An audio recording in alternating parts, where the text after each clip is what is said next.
My name is Erica Danielle Canerney. I'm a transgender woman who is engaged in a medical gender transition.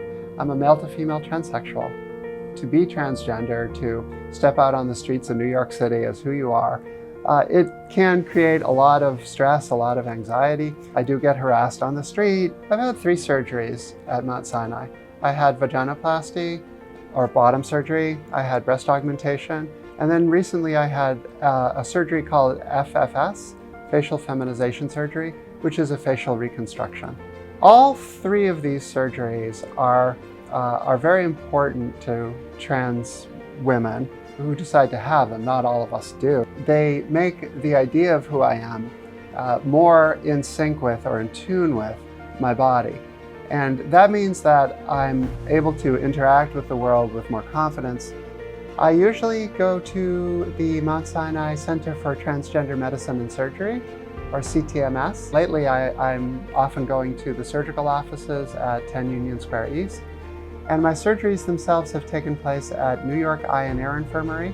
At CTMS, I had a psychologist, Dr. Catherine Williams, and she was very useful in getting me to the right place in my mind when I was ready to deal with them. At the surgical offices, I was a patient of Dr. John Henry Pang, who was very supportive and communicated very well with me and very clearly with me about what the surgeries entailed and what I should expect and the recovery process. Over at the New York Eye and Ear Infirmary, the team over there is fantastic.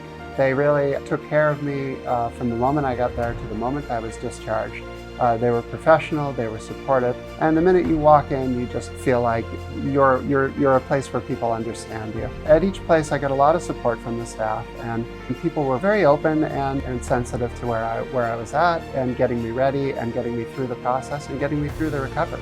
I have memories of my surgeries at New York Eye and Ear Infirmary. When I woke up from surgery, I was in the recovery room. And there's a nurse over there named Jack, and I don't know Jack's last name, but when I came out of anesthesia, Jack was in the recovery room there, and he came over and he said, "Happy birthday, Erica." And it meant everything to me. It was really one of the first things that someone said to me after I came out of anesthesia. It was what I wanted to hear at that moment. That night, after my bottom surgery, I was, of course, feeling disoriented.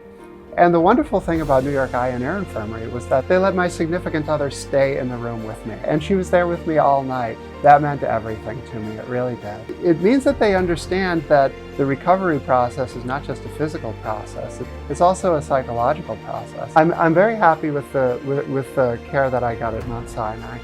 There are a few things that could have been done better. Sometimes the surgeons, in my experience, can be tied to an idea of how a patient should look or how the surgery should go that is at odds with how the patient sees themselves. And there needs to be better communication. On the lead up to my breast augmentation, there was a prolonged back and forth with the surgical team about what size my breasts should be. The surgical team had a certain sort of way of looking at it, and they suggested 450 cc implants. And if you put an implant that size on a rib cage of my dimensions, you end up with too much. I was stubborn and I said, no, I want a particular size.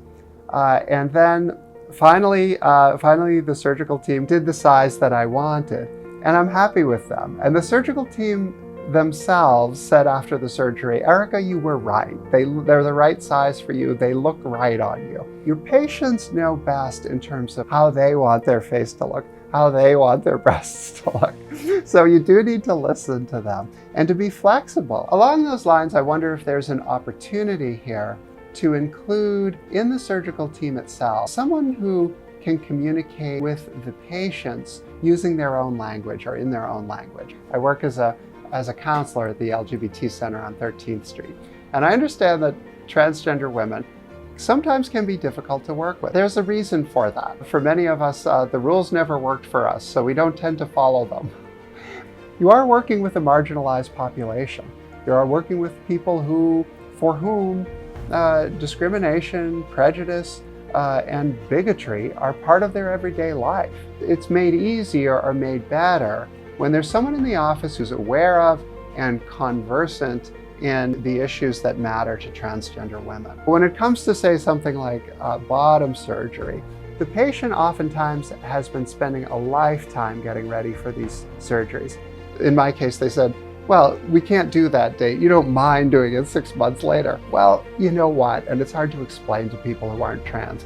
But when you're ready for the surgery, you're ready, and you're ready right then. There's an opportunity to make things better by being more sensitive about the effect of doing something like moving the surgery date can have on your patients. It can really produce a lot of anxiety. If you need to move the date of surgery, have that conversation in conjunction, perhaps with a counselor or something of this sort, to explain why it needs to be done, and to do it in a way that's not going to increase the anxiety of the patient. The relationship between the medical establishment and transgender people can go wrong when the medical establishment lets the theory and their ideas of what transgender people are get ahead of the actual lived experience of transgender people. What transgender people want should come from transgender people themselves, and what they tell you is ultimately of more importance than what the textbook says. I think that the way forward is to ask your patients what they're looking for. Not just me, but all your patients. Transgender people in New York City have choices now that they never had before in terms of care, in terms of the ability to seek it, places that offer it, the ability to finance it.